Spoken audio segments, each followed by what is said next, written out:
Hello and welcome to the video once again.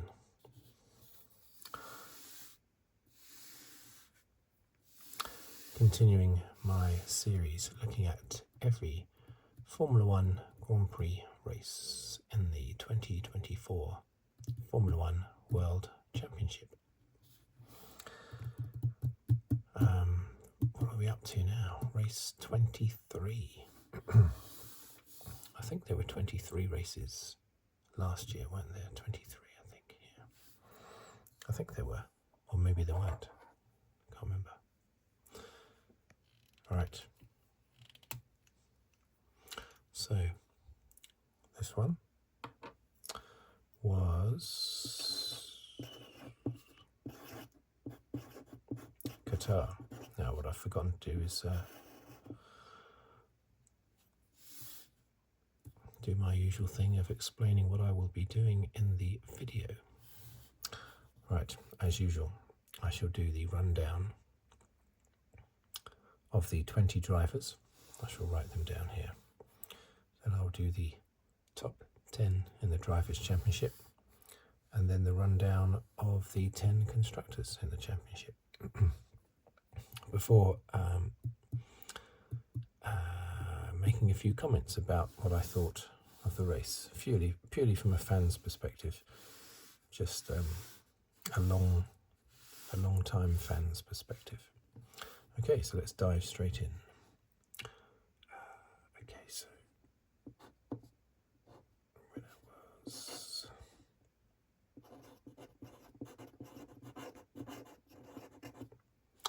Verstappen.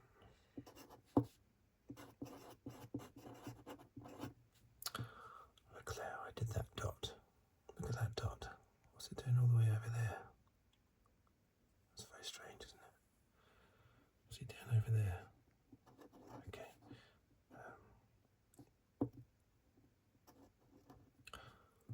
Third place was Piastri. Fourth, Russell. Gasly.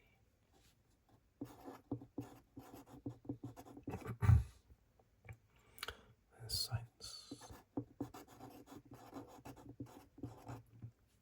Alonso.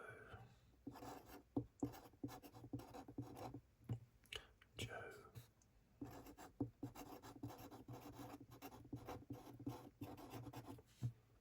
Magnussen.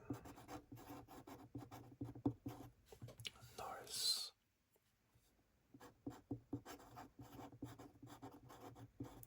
Bottas.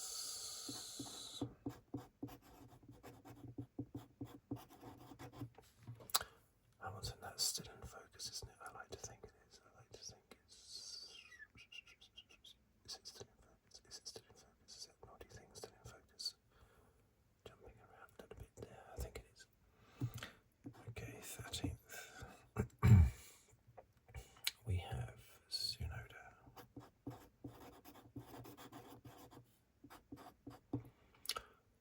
14th, Lawson.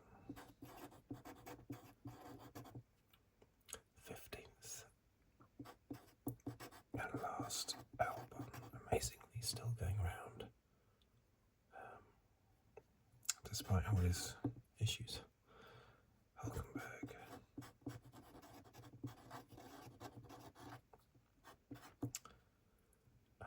Perez.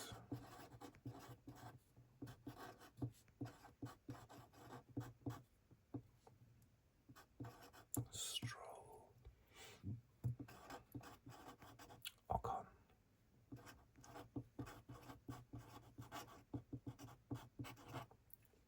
Pinto. Okay. Drivers' Championship.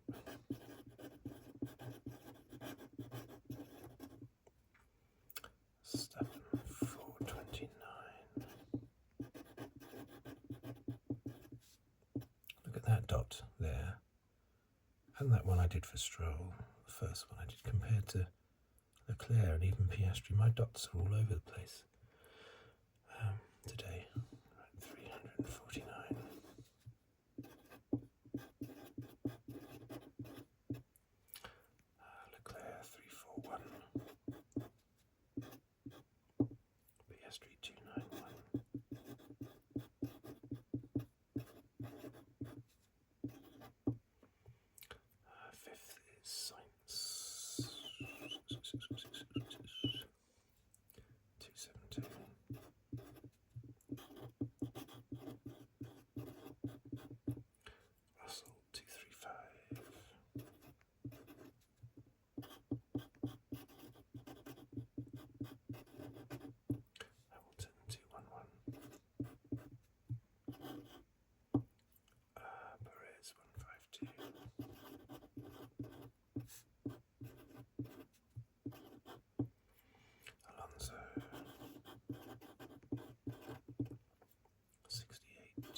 37. Okay. Now the constructors. Almost wrote Redbull just then. McLaren 640.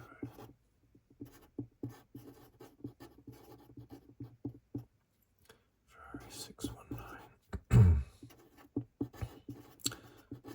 Redbull 581.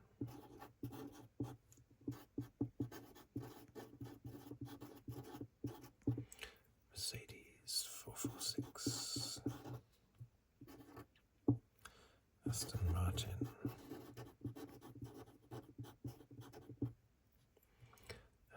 92.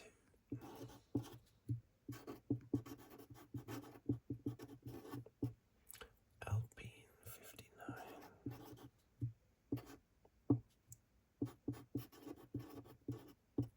Haas 54.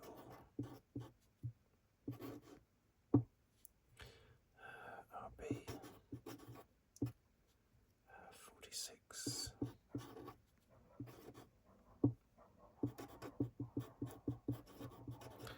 Williams 17. Sauber 4 points. 4 points. Okay, so there you have it, and there it is. See, I'm joined by Verstappen's Red Bull. That's the RB19 from last year that you're conquering. It might have appeared in videos before, I'm not sure. I do have his RB18 from 2022, but I don't think that's appeared in any of my videos. Maybe in Abu Dhabi if he wins that. Okay, so the fastest lap was Norris, wasn't it? I think he did about the top 10 fastest laps, I think. He was the fastest guy in the race, but great defence by Verstappen kept him at bay. Anyway, so what did we think of that race? I should I write down who was on pole position? Maybe I should. Do you think I should? Maybe. I'll just put down up here, maybe. No, tell you what. I'll do it in red. So, Russell. Pole. Bit of a contentious pole, I know. Let's just make sure that's definitely in focus. Yeah, a bit of a contentious pole position. What was that penalty for that Verstappen got? He got it for driving supposedly driving too slow during Q3. He wasn't obstructing Russell as such because the obstruction rule relates to someone being on a qualifying lap and being held up on their qualifying lap. But it wasn't a qualifying lap. However, Russell was going fast, but Alonso also shot past Verstappen. So there's no doubt Verstappen was going very slowly, slower than he should have done. I think he was going below the delta they're supposed to stick to. But at the same time, a bit harsh to have his pole position taken away. It was only one grid place penalty, but that one grid place penalty lost Verstappen forever that pole position in the race. So a bit harsh, I think.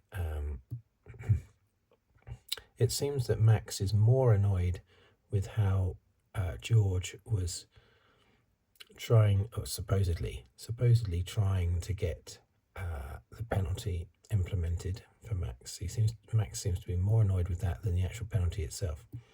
But anyway, for whatever reason, however just or unjust, Russell ended up taking the pole position, even though Verstappen was fastest. Now that race, just a general comment about that race. The only thing that made that race interesting for me, I mean, I will always enjoy every race, simply because I like watching the F1 cars going around the circuit. So I will always find every race interesting, but there are some that are more interesting than others. This one wasn't interesting at all until, of course, the wing mirror came off, and all the shenanigans that followed after that made it interesting. Before that, were there one or two safety cars? Definitely one safety car, wasn't there, before? I think there might have been two safety cars, virtual safety cars, before even the wing mirror came off, which created restarts, which were quite exciting. But apart from that, the race I thought was pretty flat, just a fast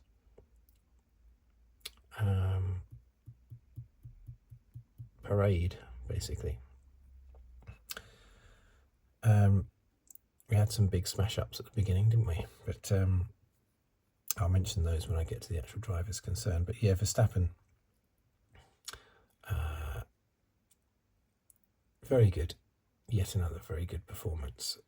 He seemed to have it under control. His defence, what I would say, Verstappen's defence was fantastic against Russell into the first corner. Although really, I suppose you could say he attacked Russell rather than defended against Russell. But he did defend against Lando. I thought Lando was passed at the first corner, or second corner at the start of the race. But somehow, Verstappen held on. Let me just check the focus again.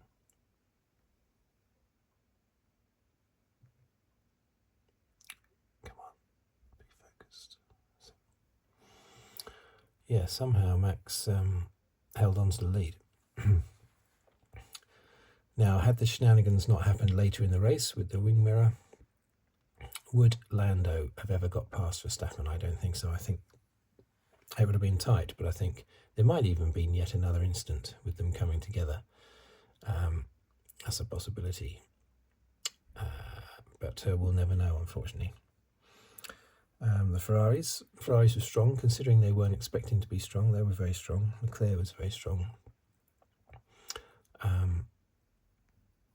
Piastri, yeah. Piastri is good, but again, he's not showing himself to be as fast as Norris. I know that tends to irritate some people when I say that. But how many races does someone need to get settled? He's had two very long full seasons at McLaren. So it could well be that he's just not as quick as Norris. I was expecting him to be quicker than Norris, so I have to say when he joined McLaren, I thought Piastri would have the beating of Norris, just. But it's not proven to be the case after 2 long seasons with lots of races in them. You're talking 50 Grand Prix, nearly. That's quite a lot of races to get your eye in, especially if you're supposedly very talented. So yes, Piastri is not far off Norris. He's very close. Sometimes he'll beat him, but most of the time Norris beats him.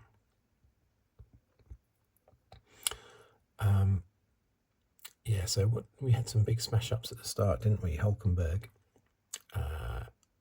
ran, did he run wide? He just sort of, he just clipped Ocon. I think he locked up. I think Hulkenberg locked up maybe. He clipped Ocon and pushed Ocon into Colapinto. Both of them retired. And then I think on that first lap, Stroll got a bit of understeer, wasn't it? And drifted into Albon. Smacked into Albon. I can't understand how Albon didn't retire, but somehow Albon didn't. Stroll did, but Albon didn't. But that caused quite a few retirements. Those 2 incidents, plus we had a safety car come from that. Lando was not able to get past Verstappen. He wasn't even alongside him this time on that restart from that virtual safety car.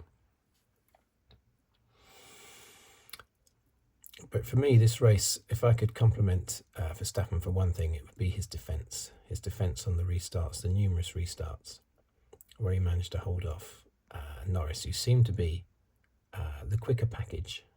The Norris McLaren was the quicker package in this race. Alonso, what a fantastic performance by Alonso. He was complaining earlier in the race about his straight line speed, and he dropped all the way down to 12th early on. Just kept getting overtaken. But then he was on the right tyre at the right time later. It was on mediums, I think, at the end of the race. And that allowed him to solidify his 7th place. So that's a real good recovery performance by Alonso. And of course Zhou, look at that, Zhou in 8th place. Now Sauber might be all excited and jumping up and down, but at the same time they shouldn't be, because they're still 10th and last in the championship by some distance. So yeah, you can have a smile on your face. If I was in Sauber, I'd have a smile on my face. Yeah, okay, good. But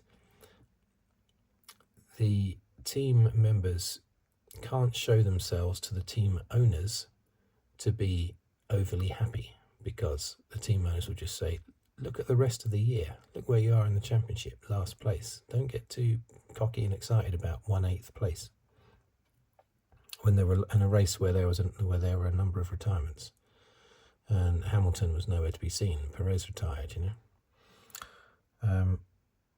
Talking about Hamilton, 12th position, dearie me. He had a full start, which lost him places at the start, and then he got a penalty. Now, I know officially you have to have a penalty for a full start. It's written in black and white in the rule book. There's this old argument, isn't there? How should you be flexible with the rules? Should you allow stewards and directors, well, it's the stewards that do the penalties, isn't it? Should you allow the stewards to be flexible with the rules so that they can look at each individual incident? Because Hamilton did lose places because he messed up the start. So the penalty, he had already had a penalty, basically. He lost a couple of places. There's his penalty, you know. So if you were being flexible, you would say, no need to give him a penalty. When someone does that, when they do a full start, they always start and then they stop and then they start again. And that, yeah, sometimes they just start and just go for it. But normally they start, stop, and then start. Otherwise they would just drive into the cars around them if they didn't do that. So the driver is already penalising themselves. They don't need a penalty. But the thing is, if you allow stewards to be flexible with the rules, then you get inconsistencies.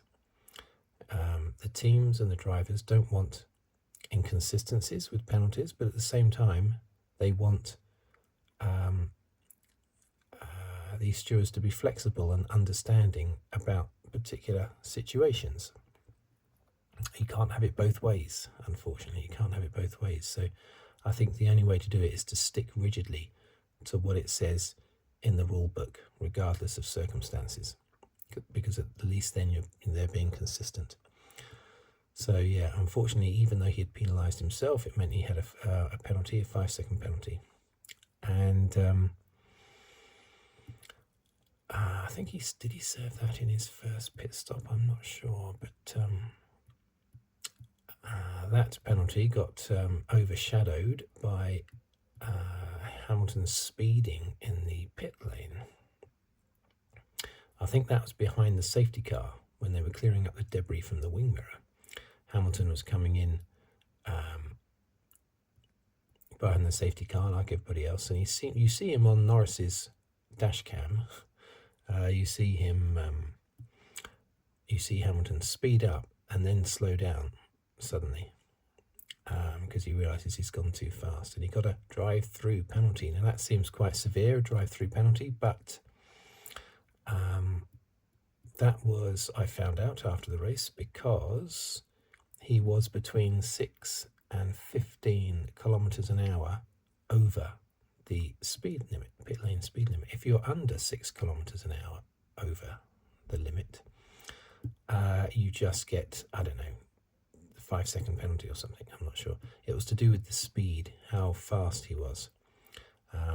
That's why he got the greater penalty, the drive-through penalty. Of course, Hamilton also had a puncture just before that. He had a puncture as well. from the debris left over from the wing mirror. Now that wing mirror fiasco, why did they not bring out a safety car? The problem is, if you bring out a virtual safety car, you can't properly, mind you, if they'd brought out a virtual safety car, they would have surely had time for someone to run out onto the track and collect the wing mirror. I've seen it all the time in Formula One. Marshals running onto the track, collect a bit of debris, run back off the track again. They're very reticent about doing that these days, but it was at the end of the straight. It was at the end of the main straight. So there would have been time to do that, possibly even without a safety car. But certainly with a virtual safety car, they would have been able to do that. But of course, once the wing mirror was hit by Bottas and destroyed, then you need a proper clean-up operation. So do you bring out safety car straight away? They didn't, though. And because of that, Hamilton went over it, got a puncture. Sainz went over it, got a puncture. There's a little bit of a discussion about whether or not that was down to the debris or whether or not that was down to the cars being already quite damaged, because it was the left front on both Hamilton and Sainz. It was the left front that got punctured, and yet the debris was on the right hand side of the track. So there must have been one little piece of debris or something that shot over to the other side of the track, and they just happened to hit that maybe. But anyway, all of that created a disaster for Hamilton, and he actually asked to park the car and just retire the car. The team said no, and then there was a radio message saying box, box, box to retire the car. So that's a message from the team. But then this time Hamilton decided not to follow that instruction, even though he had previously asked to retire. I thought maybe the rules have changed, but I thought that you were not allowed to retire a healthy car.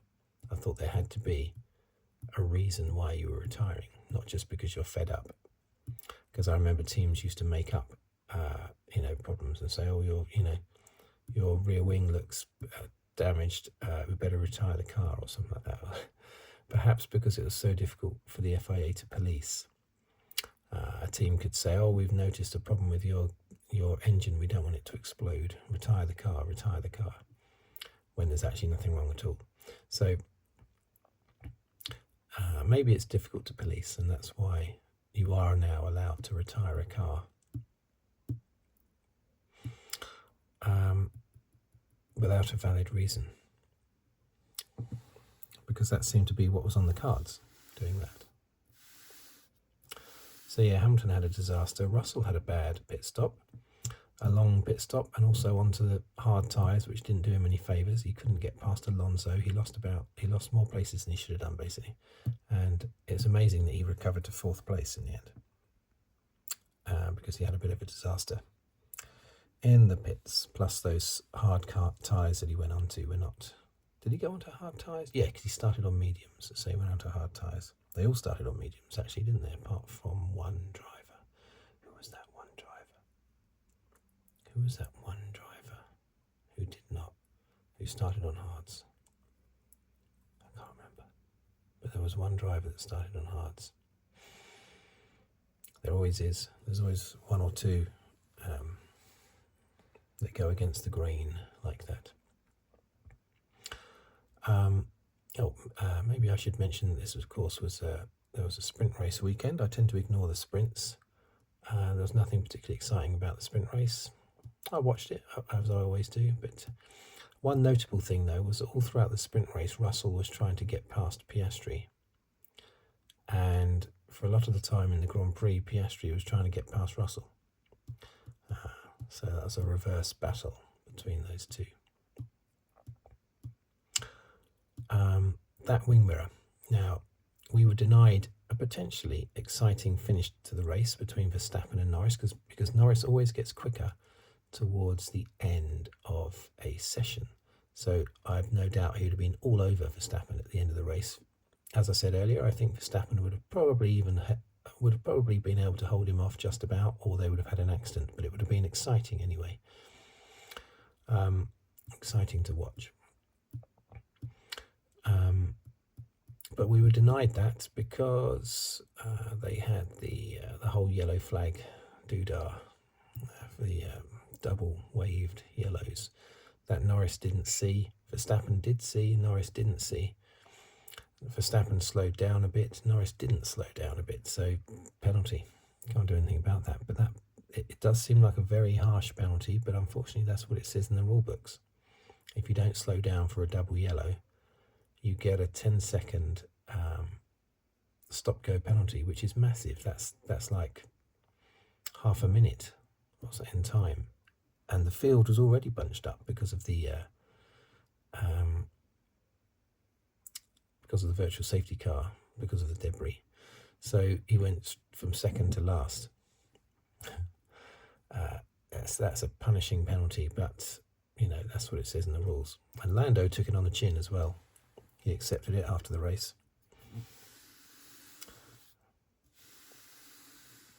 He definitely missed the yellow flags. But you see, had they not had double yellow flags and instead had gone straight to virtual safety car in order to pick up the mirror or immediately clean up the debris after the mirror was hit, then that would not have happened to Norris, and we would have had the exciting finish.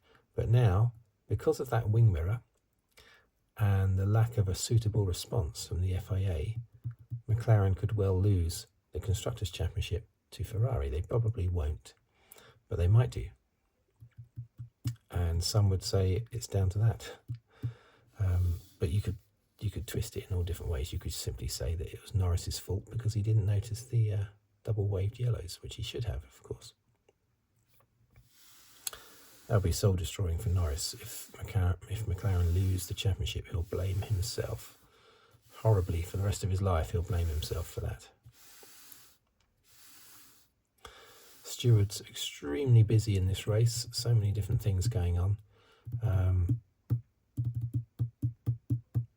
As I said, great drive for a lot. Oh, I didn't mention it's a fantastic drive by Gasly as well. It's good qualifying as well, wasn't it? Didn't he qualify very well? Fantastic race. It's unfortunate for Haas in a way, because Haas has been consistent all throughout the season. They've been consistently good-ish all the way through the season. Alpine have been rubbish in every race apart from 2. So it's, well, not rubbish. They were rubbish earlier in the year. They haven't been rubbish later in the year, but they've still not been scoring. But only 2 races have they actually really sort of done anything. And yet that's put them up to 6th place in the championship. So I can't help but feel a little bit sorry for Haas there. And RB, because they've been more, those 2 teams have been more consistent. And of course Alpine were very fortunate in Brazil to come 2nd and 3rd. That was down to the weather. That got them the 2nd and 3rd position. They were strong. They would have finished in the top 10, maybe 5th and 6th or something, But they were 2nd and 3rd because of the weather and what it did to Norris and Russell, etc., etc., etc. What else? Yeah, the overriding thing is that it was only exciting because of the safety cards and the wing mirror. Other than that, it was a pretty flat race, I think. What other little notes have I written down through here? Oh yeah, of course Ocon is missing the last race because he's come to an agreement with Alpine that he can do the test in the Haas, the test after Abu Dhabi. Now Hamilton is missing the test. I wonder if Hamilton is just tempted to do the same thing and say, look, do you need me for the last race? Mercedes are nailed into, of course, 4th place. So why doesn't Hamilton do an Ocon and say, look, I want to go to my new team to do the test immediately after Abu Dhabi. I can't do that if I race for Mercedes, just like Ocon couldn't have done it if he raced for Alpine. So I don't know why, actually. I don't know why he couldn't race for Alpine and then immediately the next day start a test for Haas, but apparently he can't. So, or the team don't want him to anyway. So that would probably be the same with Mercedes as well. So why can't Hamilton say, look, get old, what's his face in, get him in now. What's his name? Oh dear, what's his name? Antonelli. Get Antonelli in now. Andrea Kimi Antonelli. I'm going to cause a stir, by the way, next year by always referring to him as Andrea Antonelli instead of Kimi Antonelli, because Kimi is not his first name; it's his middle name. So I'm going to be always calling him Andrea Antonelli just to cause a stir, just to create a disturbance in F1. No one will notice. So basically, so Ocon is missing the last race. So what's his face? Mick Doohan will come in. It's not Mick Doohan, is it? That's his dad, Mick Doohan. Mick Doohan, who apparently Mick Schumacher is named after. Mick Doohan. But what's Mick Doohan's son's name? Mr. Doohan. So Mr. Doohan is going to be stepping into the into the Alpine for the last race. Now, I understand Ocon wanting to do that totally. Why not? Why do you want to stay in a team where the relationship's fallen apart? They don't want you anymore. Why go through the pain of that last race? Just step away and do the test with the Haas. Thinking about next year, basically. That's perfect. But I don't understand why Alpine are up for it, because even though they, things have been a bit rough with Ocon, surely they think Ocon's going to do a better job than Doohan in his first race. It's not like Alpine are nailed into 6th place in the Constructors' Championship. Mercedes can do that with Antonelli because they're in 4th place and it'll stay 4th. Alpine won't necessarily stay 6th. They're only 5 points ahead of Haas, 13 points ahead of RB. Do they really want to, potentially weaken their lineup? But that's what they've done. That's what they've decided to do, which I think is a bit silly from Alpine's perspective. But I totally think it's wise from Ocon's perspective. But I'm surprised that's not happening with Hamilton and Mercedes, because Mercedes can easily just swap him for Antonelli, get a bit of practice in there for Antonelli before next year. And, it's not going to affect Mercedes' championship position, so why not? And Hamilton just is desperate to get out. And if he could do that, then he could take part in the Ferrari test in Abu Dhabi, couldn't he? Maybe, yeah, because, Sainz wouldn't be doing it, would he? Hamilton has said it's frustrating that he can't do the Ferrari test. Well, surely a deal could be arranged where he could if he didn't race in the last race. And I think Hamilton needs as much preparation for Ferrari as possible, because I'm a bit concerned about next year. I'm worried that he's going to be completely off the boil next year, a bit like Keke Rosberg was in his final year in 1986. He left Williams, where he was fantastic. He went to McLaren and he just didn't do anything. He was just completely blown away by Prost. And look at Schumacher in 2010. Everyone thought when Schumacher came back after a few years off, came back to Mercedes, 2010, everyone thought that Nico Rosberg was going to get destroyed by Schumacher. And he most definitely was not. Rosberg edged out Schumacher, I would say, in the 2 or 3 years they were together. 3 years that they were together. So Schumacher had completely lost it there. It happened with Lauda in 1985, when in his final year as defending champion in McLaren, and he was nowhere. He won one race, the Dutch Grand Prix in 1985, but it's apart from that, it's a very lackluster final year, and I'm a bit concerned that Hamilton next year it will go the same way and he'll be comfortably beaten by Leclerc, and then he'll just whimper out and retire at the end of the year. So I want him to get as much practice in the Ferrari as possible. Another interesting thing that I always love, even though he annoys me immensely, as I always say, Christian Horner, I always like seeing his interviews because he tends to be quite revealing sometimes about different things.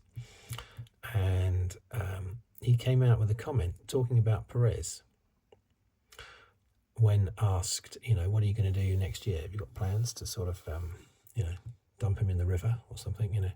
Horner said, Perez is old and wise enough to come to his own conclusions. That's a direct quote. Perez is old and wise enough to come to his own conclusions. So basically saying,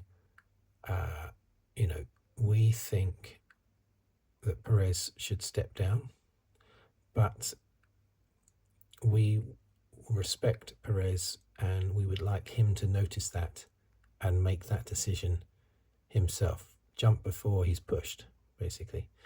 I think that's the message. But see, what if Perez goes, no, I'm perfectly fine. I don't mind finishing 10th in every race next year. Oh, that's great. I'll go with that. Maybe the team might then change that stance and say, well, no, actually, we're just being polite, Sergio. We actually want you gone. We thought you'd take the hint. They'd have to buy him out of his contract because I think he's got a 2-year contract. Ever since he got that 2-year contract signed earlier in the year, he's been massively off the pace, which is a real shame because he's a very good driver. Maybe he's just lost it now. I think he debuted in 2011, didn't he? So, it's quite a lot of years he's done. 14 years. So he could easily be past it now, potentially, even though, because some drivers go on like Alonso and Hamilton and even Button, they go on for like 20 years, Barrichello. That doesn't mean that they can all do that they're all capable of doing that. Raikkonen as well. Yeah, they're not all capable of doing that. So I just thought that was really telling. Before, Horner has always simply said, look, we're supporting Perez and, he's our driver. And that's that. We'll think about things after the championship, or we'll think about things during the summer break and things like that, But here, for the first time, he's actually said, basically, we're hoping that Perez notices himself that he should step away from, he should jump before he's pushed. Basically, that's what Horner's saying. He's old and wise enough to come to his own conclusions. Okay. That's a big hint, Perez. I think you should take it. So, and championship-wise, Alonso's been in 9th place, I think, ever since round 1, and he will stay in 9th place. Hulkenberg took that position off Stroll, I think, halfway through the season, 10th place. Hamilton all finished in 7th place for the first time in his career. He's never finished as low as that, despite winning 2 races. Yeah, okay, he didn't win Belgium, but then again, maybe he would have won Belgium had the fuel irregularity not been the case in Russell's car, because it did make Russell's car slightly quicker, apparently. So maybe we can say that Hamilton has properly won 2 races. Although I didn't think Hamilton necessarily deserved to win in Silverstone. I think really the McLarens should have had a 1-2 there. Every other win that Hamilton has had at Silverstone has been a proper win where he's been the fastest driver, not necessarily thrashed everybody in every race, but still he's been the best driver. He's won the race. This year's British Grand Prix, it felt like he had inherited the win from McLaren, benefited from tactical errors. Drivers win races that way all the time, of course, but not Hamilton at Silverstone. When Hamilton wins at Silverstone, it's because he's Lewis Hamilton, and it's because it's Silverstone, and it's because he's the fastest. A bit like Mansell when he was winning at Silverstone. Mansell never inherited a win at Silverstone. In fact, I don't remember Mansell ever inheriting a win in his entire career. Yeah, so Alpine 6th, as we said, Haas 7th. This is a big thing here, of course. I still think McLaren will clinch it, 21 points. Now, Ferrari outscored McLaren in the Grand Prix, I think, by 10 points, was it? But, or was it 9 points? Might be 9 points, because Norris got in there for the fastest lap as well as 10th place. But over the whole weekend, Ferrari only closed by 3 points because McLaren got a 1-2 in the sprint race. So Ferrari only closed by 3 points, despite Norris finishing 10th in this Grand Prix. Over the whole weekend, Ferrari only scored 3 points more than McLaren. And yet they've got to claw back 21 in Abu Dhabi. Seems impossible to me, even though Abu Dhabi is supposedly a better circuit for Ferrari. Okay, so, and of course we might have Leclerc passing Norris, but who really cares? I think Norris would care about finishing second. I don't think Leclerc really cares about finishing second. Both those drivers just care about their respective team winning the championship, mainly because, not because they particularly care about their team winning the championship. It's more about being the hero that made your team win the championship. Both of these drivers want to be the ones that performed, as do Piastri and Sainz. All four of them want to be the driver that won the Constructors' Championship for their team. So it's all to do with themselves, basically, at the end of the day, which is what you would expect. I don't think Norris and Leclerc are particularly fussed about McLaren or Ferrari winning their 15th Constructors' Championship or whatever it is. But they do want to be the hero of the hour, winning it for their team, you know, and then get all that praise and adoration from the team who all get bonuses because of what they did, you know. Imagine if one of these four drivers, the two McLarens or the two Ferraris, pulled off a fantastic overtaking manoeuvre on the last lap against all the odds around the outside of a tricky corner, and the extra points they got won the Constructors' Championship for their team. Can you imagine all the adulation that would come, all the praise that would come from the team? It'd be fantastic. Of course, they want that. That's what they want to do. That's why Norris is so distressed, because he's thinking, I might have actually lost it for McLaren. It's going to be a complete opposite reaction that he'll get from the team, because he thinks he has lost the championship for his team because of not noticing the waved yellows. Okay, so that's it. Thank you for... I know my videos are quite disjointed, aren't they? I tend to be all over the place. It's because I just like to talk as if I'm sort of chatting on the sofa. I do make notes of the race, but I don't do the videos in any particular structured format. I just sort of waffle. That's how I like to do it anyway. Thank you for watching. Thank you for listening. If you'd like to subscribe, please do so, or like the video, or comment, or leave a tip on the thanks button below the video. Anyone who has left a tip, thank you very much indeed. I have thanked you anyway, but thank you again. And I'll see you on the very next video, whatever it may be about. Thank you very much, and goodbye for now.